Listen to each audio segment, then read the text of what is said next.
5, 4, 3, 2, 1, 0. All engine running. Liftoff. We have a liftoff. All right, we're back with Madison, and I'm going to give you first the suicide prevention line because the topic today is the stigma around suicide. You can dial 988, you can text 988, or you can put 988 in a chat. I'm not sure what chat that would be. Or you can go to the website, which is 988lifeline.org. So if you have any feelings about that or thoughts or you need to talk to someone about it or anything like that, please contact 988 on your cell phone or on your phone or 988lifeline.org. Welcome, Madison. Thanks for having me. So I want to make sure that I have your permission to record this interview. Yeah, of course. Thank you. I'm glad we were able to reconnect and continue our conversation. I would say since suicide was the first thing that I brought up, you had mentioned previously that you had either attempted suicide or had thought about it. And I was wondering what you have done with the stigma around suicide when people who know you, who know about this, or you have brought it up with other people, or you have heard other people talking about it.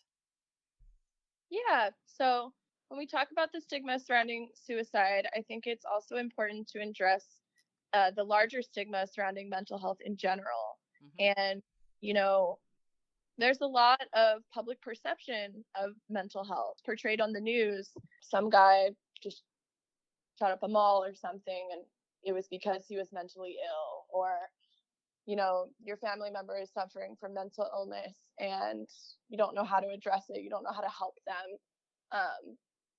I'm not insinuating in any sense of the matter that it's used as an excuse for certain behaviors, but it is often designated as a reasoning behind actions. And I think that is a huge supporter of this stigma surrounding mental health, that it is a really bad thing, and left untreated or unaddressed, it can lead to devastating consequences. And one of those consequences is suicide. And, death is a really scary subject, even when in any sense of the matter, right? Mm-hmm. We cope with it in many ways: religion, conversation, support groups, personal fears. But when you look at suicide through the context of mental health, it's really a tough subject to go into. And it's especially difficult for someone who hasn't experienced it to go through, because I've heard such a variety of responses to concepts surrounding suicide. It's selfish. You're leaving all of your loved ones behind to deal with the aftermath. It's the easy way out instead of addressing your problems. It's whatever you want to call it. And a lot of those perceptions, if you hear it, are pretty negative. And it's difficult being someone that attempted suicide at age 15 to hear things like that, because it's just very clear people are unable or maybe even unwilling to understand the feelings that drive you to the point of wanting to kill yourself. Mm-hmm. And speaking from personal experience, I was really young, but I can tell you how I felt. I felt the world would be better off without me. Mm. I think of it as selfish. I thought of it as the only thing that would bring me peace at that time. I felt beyond miserable and lonely and upset and empty and numb every single day after day after day of feeling like that.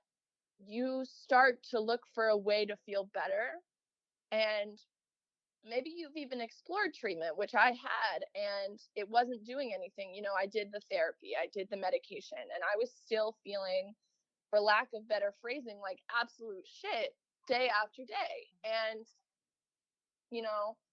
suicide, we should also talk about, is a bit glamorized on TV in some sense of the matter. Not only is it used as an excuse for why certain things happened, it's, the first time I saw suicide on TV was watching the first season of American Horror Story.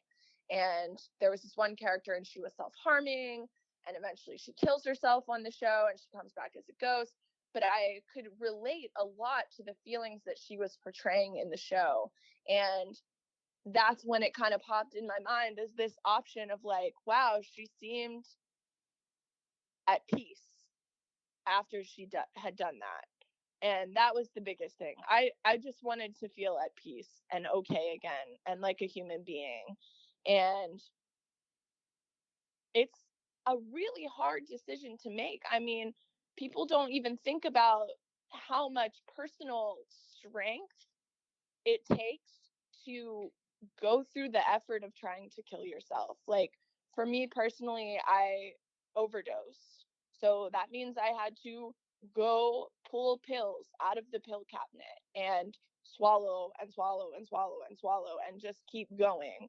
And then continually accept that I had made that bed and chose to lie in it, because you can't really turn back once you've made the decision. It takes an extreme amount of, I don't want to say strength, because I don't want to make it sound like it's a good thing, but you can only try to imagine how horrible you must feel and how long you must have felt that way to get to a point where you would rather be dead than live another day.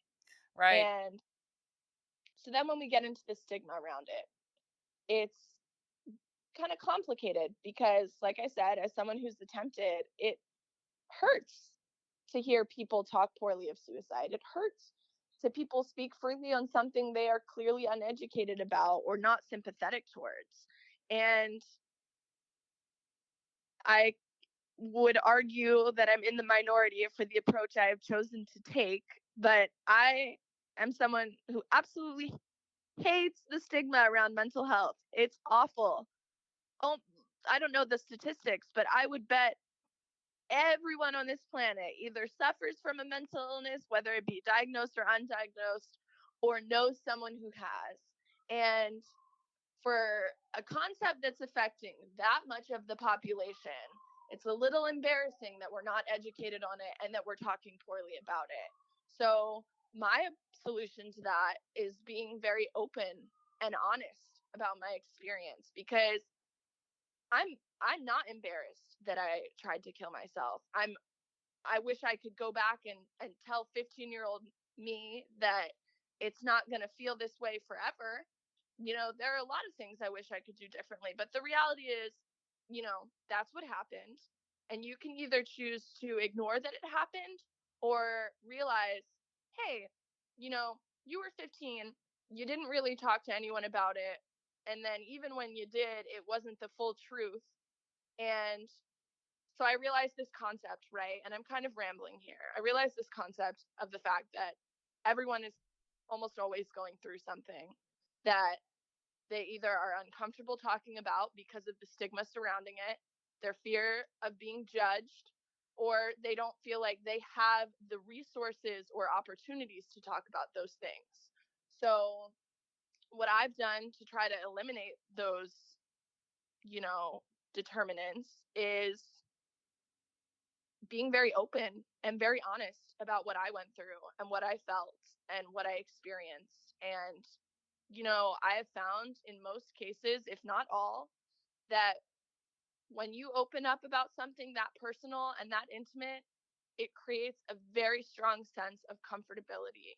Because if you're worried I'm going to judge you, and I just told you this very upsetting story of like my experience with suicide, probably don't think you're going to be judged for telling me what you're going through, because you had every opportunity to judge me and you didn't. So it's creating that trust, creating that safe environment to talk, and being open and honest about my experience has also opened a lot of conversations that serve to educate people on, hey, maybe there shouldn't be a stigma around it. Maybe it should be like, we should be working to better understand and advocate for the issues that lead to suicide, because with a lot of issues in the United States or even across the globe, we look and we see one issue, right? We see people are overweight, but then we fail to address all of the issues that tie into why people are overweight. There's food deserts, there's health disparities, there's genetics, there's lack of interest, lack of motivation, all of these issues that lead into it. But we're hovering on the larger issue of obesity. So when we look at that through the concept of mental health, we have this big bullseye word of suicide, which scares everybody. And maybe we need to work on being a little less scared of the word suicide and look at all the things that lead to suicide. Access to mental health services, affordability of mental health services, understanding of mental health conditions, understanding of how to support someone dealing with mental health issues. And we need to stop looking at these people who have attempted suicide or who suffer from mental illness as weak or selfish or anything negative, because even though it is not a fun topic, that doesn't mean it doesn't warrant conversation and attention. That's like the funniest part to me is, like I said, everyone's either going through it or knows someone who's been through it. And for my family, watching me go through it, that was enough for them to get up and educate themselves, and they don't really fuck with the stigma anymore. It's very personal to them. So people should take this opportunity to say, hey, this is personal to me. Someone I loved deals with this. I deal with it. We should be comfortable being open and honest about this. And the real way, I think, to get rid of a stigma is to just start talking about it more.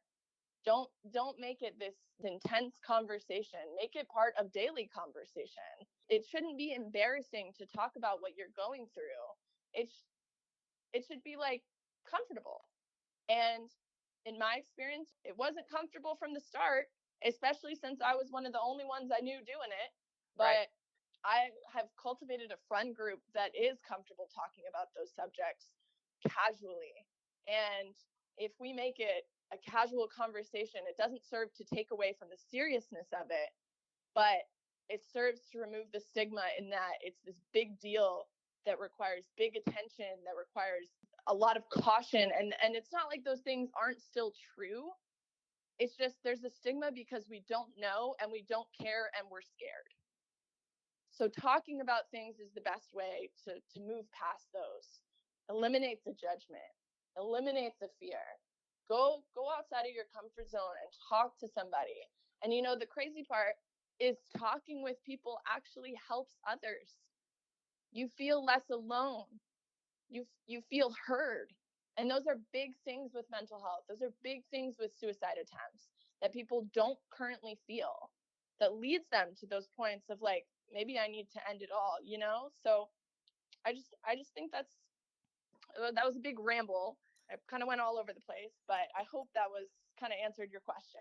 Oh, it definitely answered the question. And I was thinking back to when you said that after you had taken all the pills, you're like, there I am. This is it. I'm here. This is it. I can't do anything about it now. And it's like, it's right. There's that momentary thing of panic that sometimes stops people, whereas it didn't stop you and you didn't mind being on the other side because you had reached that point. Right. We made the bed. We have to lie in it. I love the saying, the grass is always greener on the other side, because that's what it looks like in this case, right? Mm-hmm. We're just looking to feel okay. And even though this is a big difference in fields, if you haven't felt okay for days or weeks or months on end, I understand how you got to this point. But the important part is that you just have to remember that there are people out there whose lives would not be the same without you. And there are resources. There are so many people going through similar things. And if we just were open and honest about it, we would feel a lot less isolated in terms of our feelings. Our feelings, and also our outlook. Our outlook would be different if we could talk about things, because it would be like, hey, wait a minute, I'm not the only one who's feeling like this. But because we choose not to talk about it, we being society, not necessarily you and me, but we being society chooses not to talk about it, the people who are feeling that isolation really think they're isolated. And in reality, there's plenty of people out in society that feel the same way. Also, I think, like you were watching it on TV, and I think they must have done a good job of describing the process that got the character to that point. Maybe it's a flawed processing situation, but it's still a process, and it's a process that needs to be helped in order to stop, which is why the suicide prevention hotline is an important place to go. And fortunately, I don't think it costs anything to call them, which is at least positive in that respect, because cost is a big deal. If you don't have health insurance, it's kind of hard to get therapy, which is why it's important to call the hotline. Even if you do have insurance, it's hard. So, we were talking about stigmas and things like that. You had some other thoughts on that, I think, or mental health in general? It's a scary subject, and it's a touchy subject. And we don't want to make it so casual that it's, apples to oranges, but there is value in talking about your feelings, and there is value in being honest, and there is value in education. And if you are hesitant from talking about something or supporting someone through something because you just don't know how, take some initiative. Go learn how. Go talk to someone.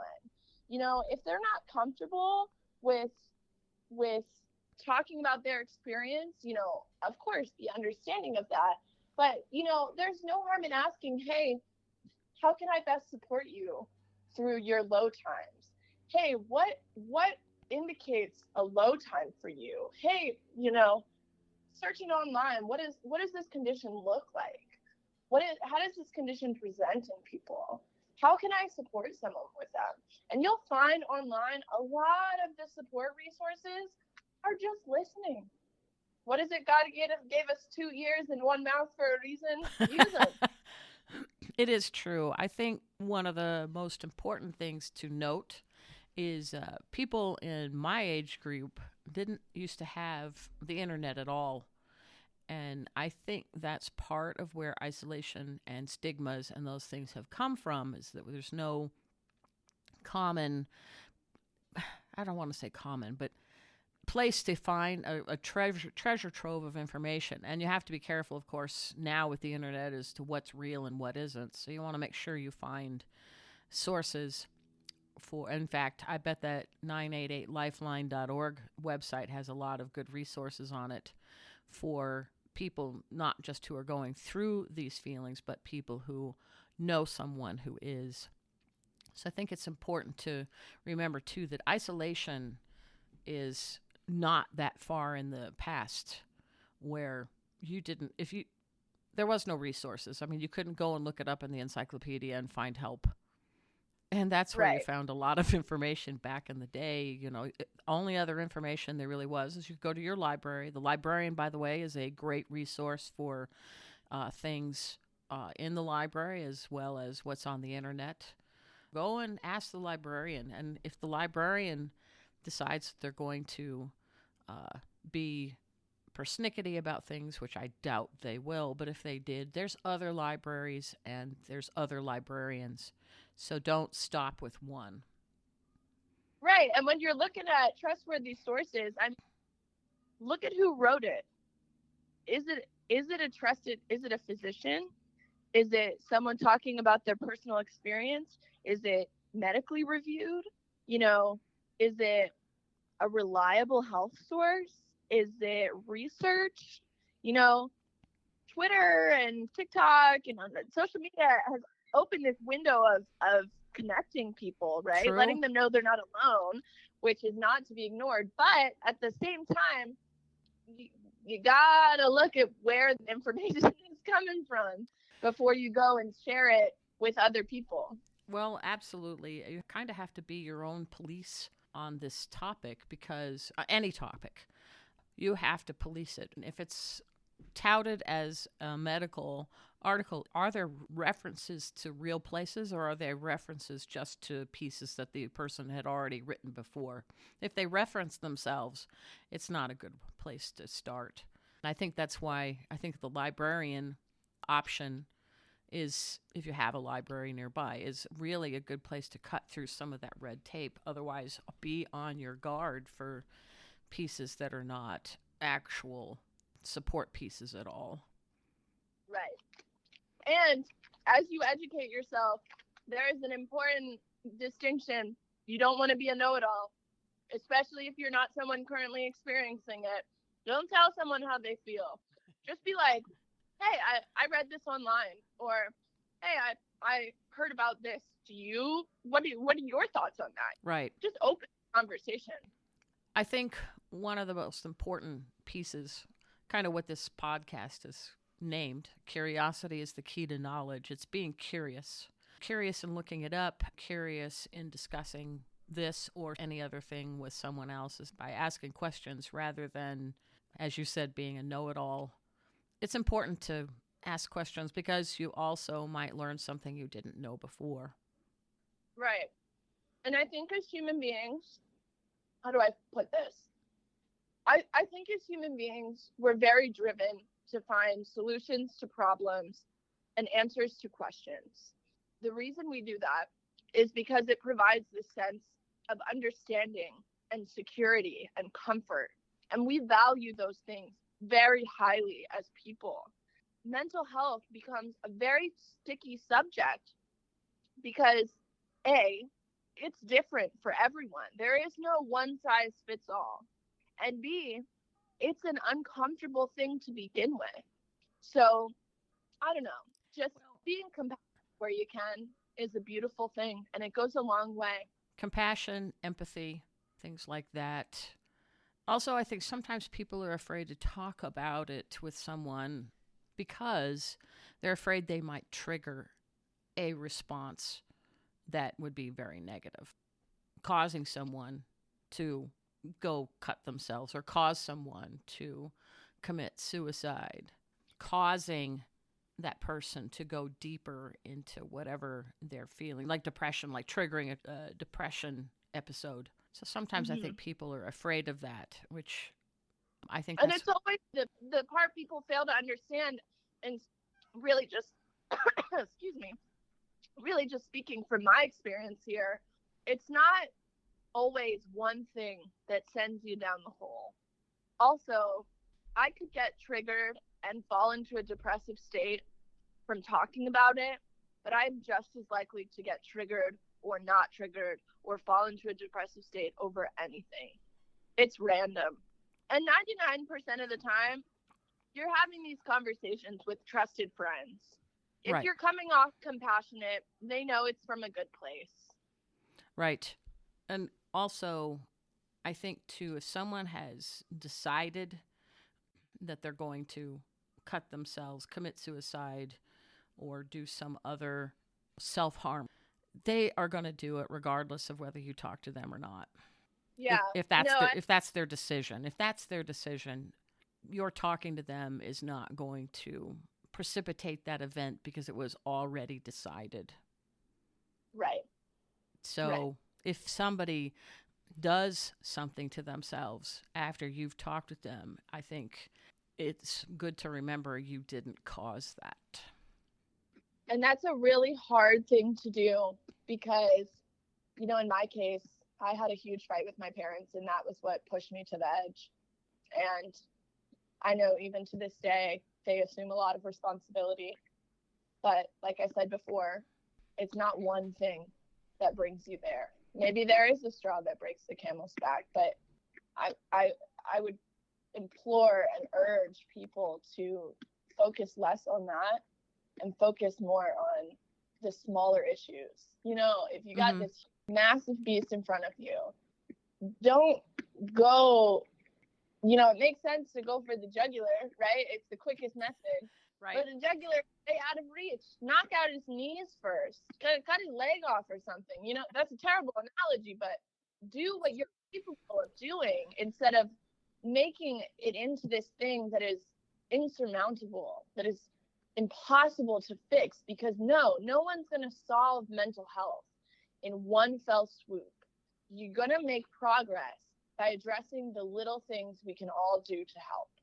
Right. That's a very good point. That's super important when you're talking with someone that's talking about touchy subjects or very emotional subjects, is to remember that you're discussing the thing and it doesn't define them. It's not them that you're dealing with. It's the situation, the item, the process. Past it to see the human that's on the other side. Right. But anyway, I appreciate your being so open about this because, again, it's not a topic that people talk about much. And certainly in the generation that I'm from, we couldn't talk about it anyway because we had. Yeah, of course. I wish I could phrase it better, but the reality is, it sucks. A shitty thing happened to me. I went through a shitty thing, but that shitty thing doesn't define me. All of the trauma I've experienced doesn't define me. It shaped me into this kick-ass person that I am today. Right. So some people will choose to ignore those things, those steps that led them to the end goal. And that's fine. I understand that. It's extremely traumatizing to talk about personal experiences such as these.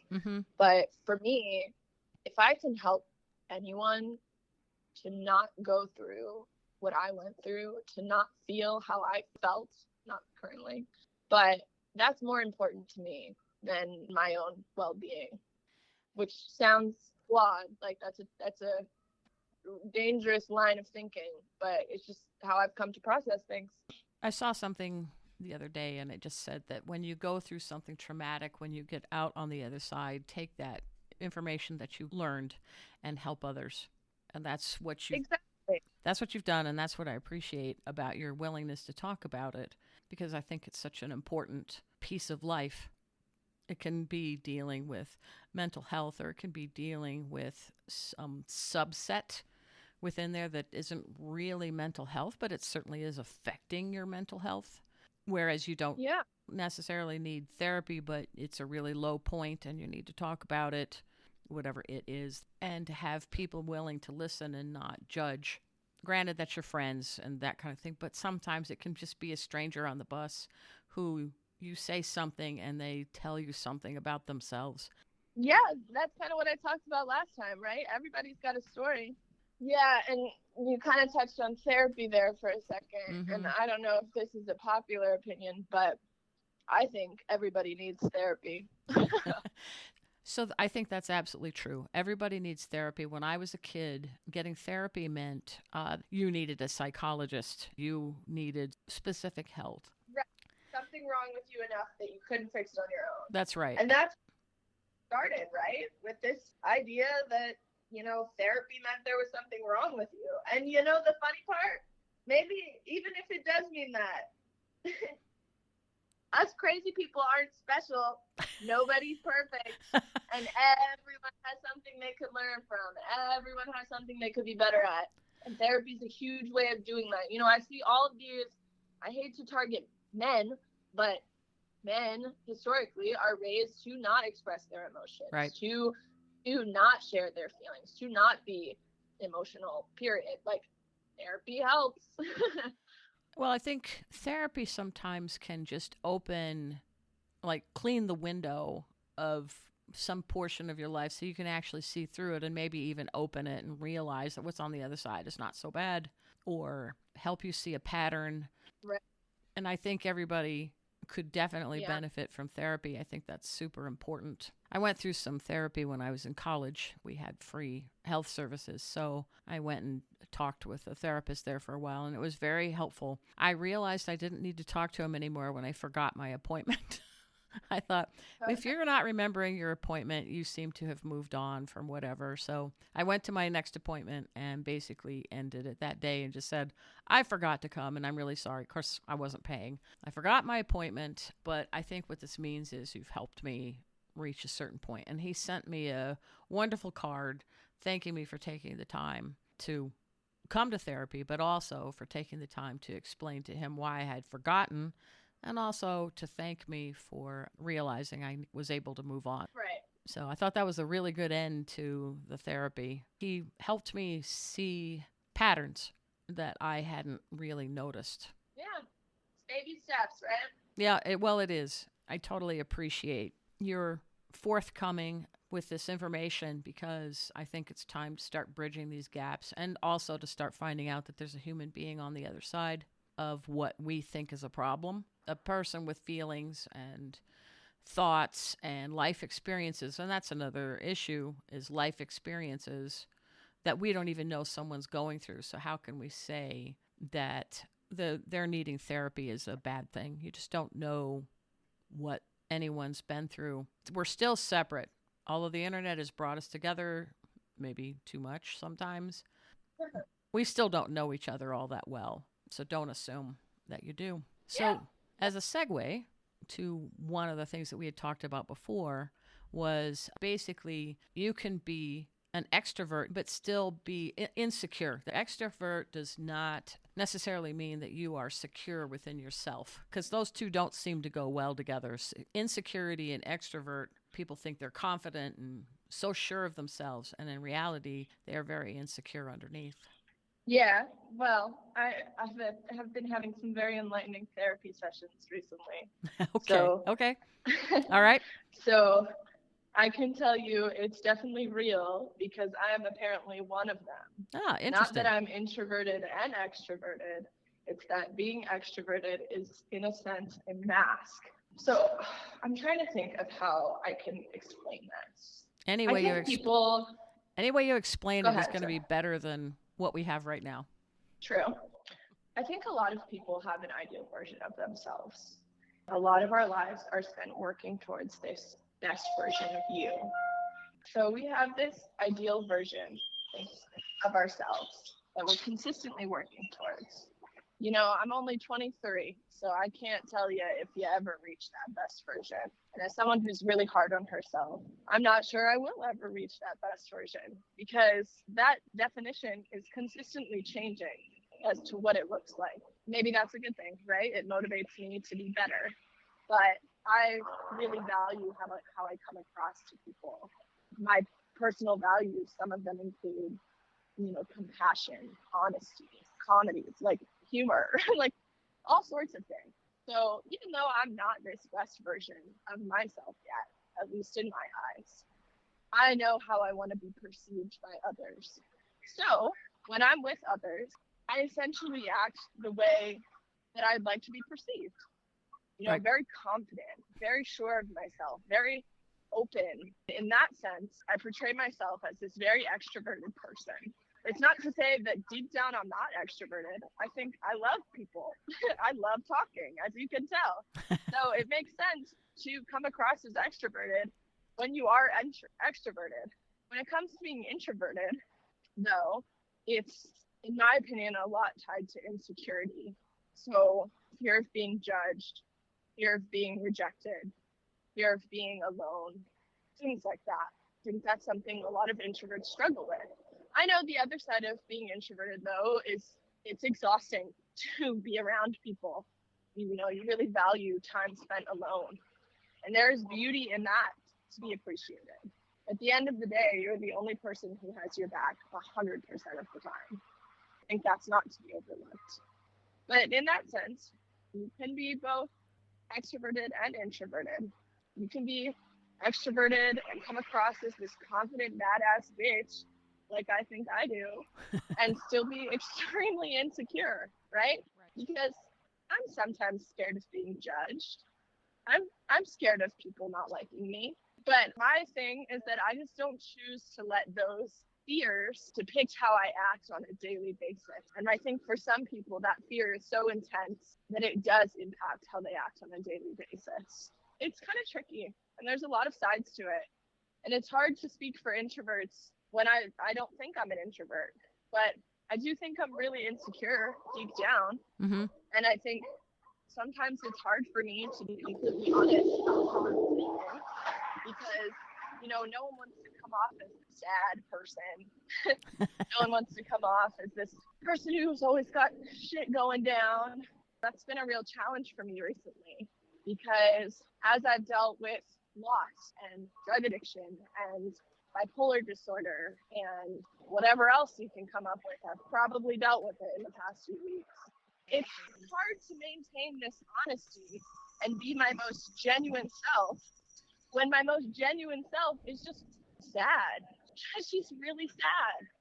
And I don't want to be this really sad person. So I put on my game face, I put on the face paint and I'm, super fun, happy me. And people, the me people know me to be. I'm really fortunate in the sense that I have a handful of people that see right through that mask and will pull me aside and be like, hey, what's going on with you? Right. You're acting fake. I am really lucky to have that. And not all people do have that. I've come to appreciate the differences between introverts and extroverts more over the past few weeks. I think without one, there wouldn't be another. Right. It's like that concept of like within a pair, you have one person in the clouds and the other person keeps them from going too high. But then you have the person on the ground and the person in the clouds is keeping them from staying down too long. It's like a partnership. It is. You can't have good without bad, light without dark. You wouldn't know how good something is if you didn't have bad. You wouldn't know how bad something is if you didn't have good. You wouldn't know how light something is if you didn't have dark, and vice versa. Exactly. And that's the value of being just honest with people. It takes one brave soul to take that first step, and everybody wins from it. It's hard to be a leader in that sense, but I can't tell you how valuable it is. Thank you so much, Madison, for taking your time to talk with us about the stigma surrounding suicide. I greatly appreciate your open, honest feedback on that. Yeah, of course. I appreciate the opportunity to share my thoughts. And if I somehow offended anybody, I'm sorry. But I appreciate everyone listening. Yeah. Yeah, I don't think you've offended anyone. And if anyone was offended, I guess they probably didn't need to be listening to the actual interview. So thank you so much. I'm sure there will be another opportunity to interview you in the future. Yeah, of course. And give it some time. I'm sure life will throw some new struggles my way. Life tends to throw struggles all over the place, and it doesn't really care who gets them. No, it does not. It seems to have favored me a little bit, if I say so myself. Yes, and so I think we can probably cover some of the other things that you've learned because I appreciate that you think about them so much. Yeah, of course. All right. Thank you.